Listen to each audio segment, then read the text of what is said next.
क्या किसी फिल्म को सिर्फ इसीलिए रोका जा सकता है क्योंकि वह इतिहास का एक संवेदनशील अध्याय को दिखाती है?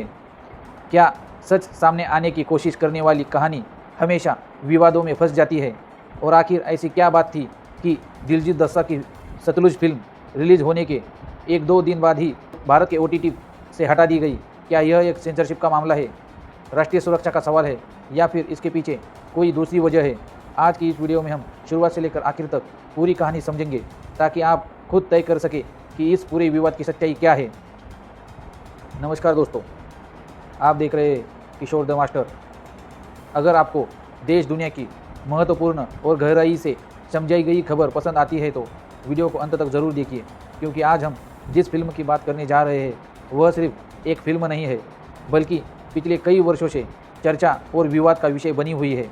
सबसे पहले सवाल उठता है, आखिर यह सतलुज फिल्म क्या है? दरअसल इस फिल्म का नाम पहले पंजाब 95 रखा गया था।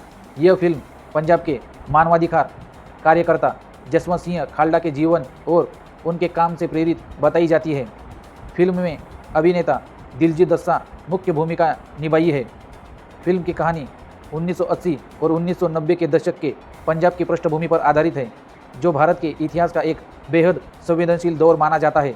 अब सवाल यह है कि अगर फिल्म कई साल पहले बनाई गई थी तो रिलीज़ होने में इतनी देरी क्यों हो गई? यहीं से शुरू होता है पूरा विवाद। जब फिल्म को सिनेमाघरों में रिलीज़ करने की तैयारी हुई थी तो इसे प्रमाणन के लिए भेजा गया।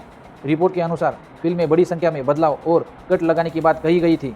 निर्देशक ने सार्वजनिक रूप से कहा कि उन्हें 100 से अधिक बदलाव करने को कहा गया था, जबकि उनका मानना था कि इतने बड़े बदलाव करने के बाद फिल्म की पूरी कहानी ही बदल जाएगी। इसीलिए यह फिल्म लंबे समय से सिनेमाघरों में रिलीज़ नहीं हो सकी। लेकिन कहानी यही खत्म नहीं हुई। कई वर्षों के इंतज़ार के बाद फिल्म को नए नाम सतलुज के साथ सीधे OTT प्लेटफॉर्म पर 3 जुलाई 2026 को रिलीज़ किया गया। दर्शकों ने इसे देखना शुरू ही किया था। लगभग 48 घंटे के भीतर इसे भारत में प्लेटफॉर्म से हटा दिया गया।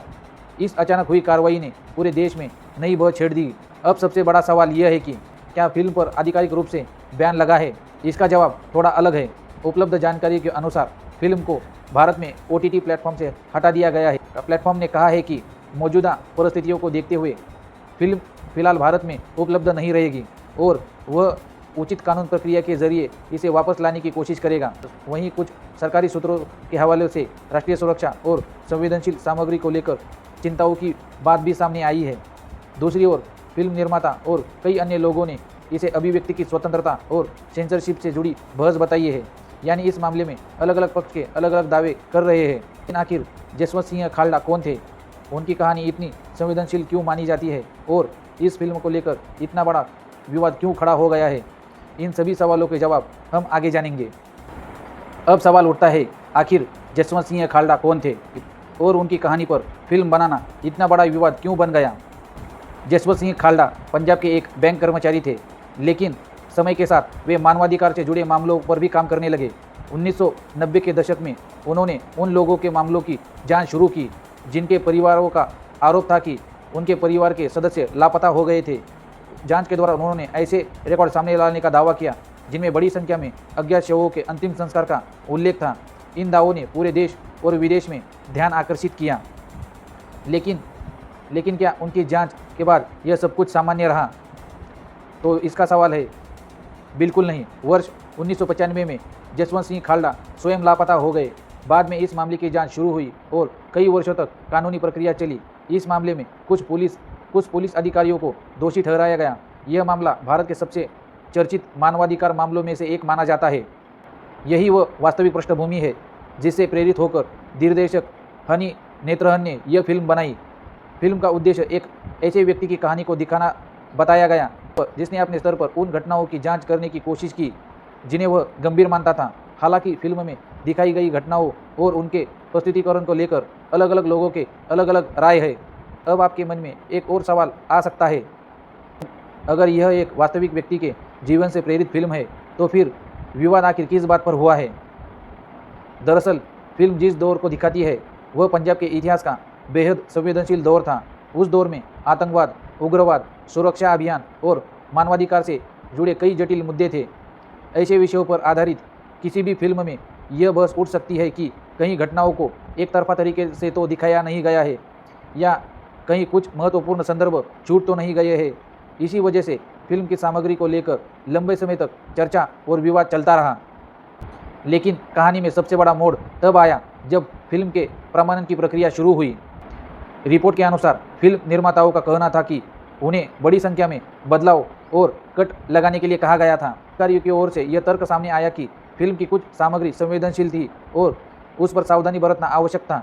यहीं से यह मामला केवल एक फिल्म का नहीं रहा, बल्कि अभिव्यक्ति की स्वतंत्रता, सेंसरशिप और राष्ट्रीय सुरक्षा जैसे बड़े मुद्दों से जुड़ गया। आखिर रिलीज होने के केवल 2 दिन बाद फिल्म भारत में OTT से क्यों हटा दी गई? क्या सरकार ने इसे हटाने के लिए कहा गया था या फिर इसके पीछे कोई कानूनी कारण था?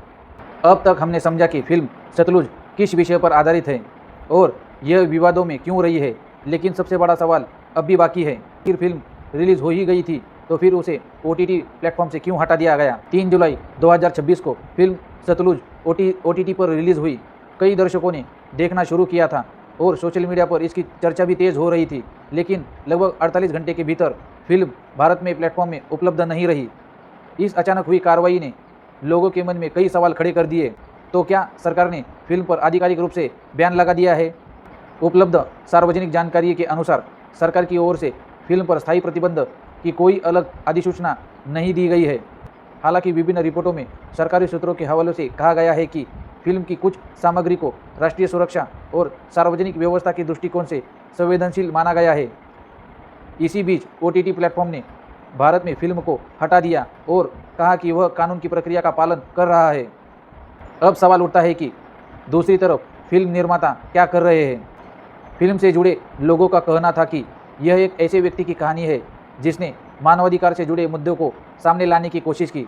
उनका मानना है कि फिल्म का उद्देश्य किसी संस्थान या समुदाय को निशाना बनाना नहीं है, बल्कि एक ऐतिहासिक घटना पर आधारित कहानी प्रस्तुत करना है। वहीं कई कलाकारों और अभिव्यक्ति की स्वतंत्रता के समर्थकों ने फिल्म को हटाने पर चिंता भी व्यक्त की है। यानी इस पूरे मामले में 2 अलग अलग पक्ष सामने आते हैं। एक पक्ष का कहना है कि संवेदनशील विषयों पर बनी फिल्म के मामले में राष्ट्रीय सुरक्षा और कानूनी व्यवस्था को प्राथमिकता देना जरूरी है। दूसरा पक्ष मानता है कि पर आधारित फिल्मों को देखने और उन पर चर्चा करने का अवसर मिलना चाहिए ताकि लोग अलग अलग दृष्टिकोण समझ सकें। लेकिन यही वह वजह है कि सतलुज का मामला केवल एक फिल्म तक सीमित नहीं रहा, बल्कि यह अभिव्यक्ति की स्वतंत्रता, सेंसरशिप और लोकतांत्रिक बहस का भी हिस्सा बन गया। लेकिन क्या यह पहली बार हुआ है जब किसी फिल्म को विवादों का सामना करना पड़ा है? तो ऐसा बिल्कुल भी नहीं है। भारत में इससे पहले कई फिल्मों को कानूनी, सामाजिक और राजनीतिक कारणों से विवाद का सामना करना पड़ा है। हालांकि हर मामले की परिस्थितियां अलग रही और उन्हें एक दूसरे का समान नहीं माना जा सकता। अब सबसे महत्वपूर्ण सवाल, इस पूरे मामले से हमें क्या सीख मिलती है और एक दर्शक के रूप में हमें किसी भी विवाद, खबर या फिल्म को किस नज़र से देखना चाहिए?